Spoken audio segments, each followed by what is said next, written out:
Peggy 16.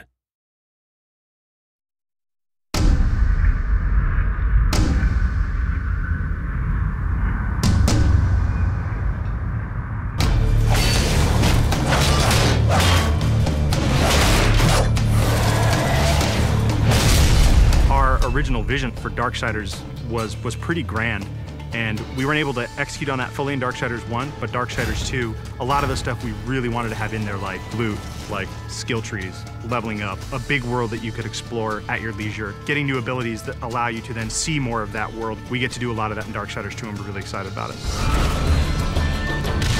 When we were coming up with the loot for the game, we had a lot of fun. We knew the weapon types and the armor and stuff that Death would wear, but obviously we want to have a lot of variety and allow people to really make their guy look different from their friends. Let me tell you about loot. It's the best new feature we're adding to Darksiders 2. You get to pick whatever gear you want to use.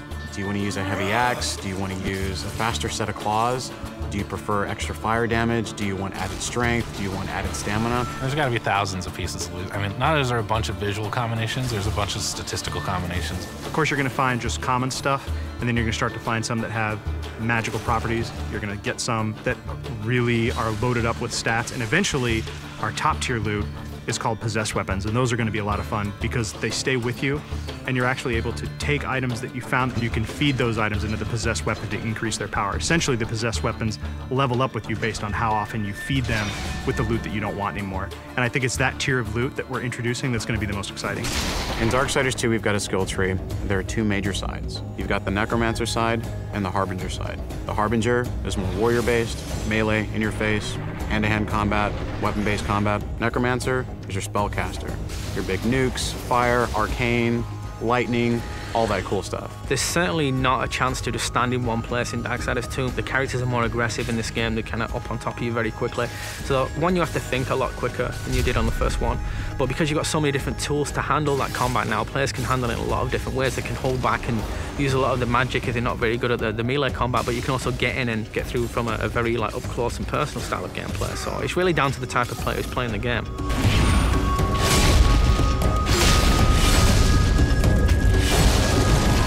It's absolutely worth playing the game for the second time. We hold back some of our really high-end, powerful loot items for the second read through.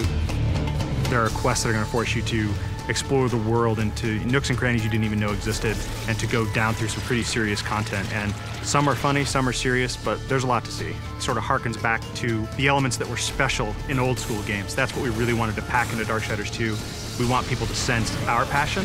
It's a game made for gamers by gamers.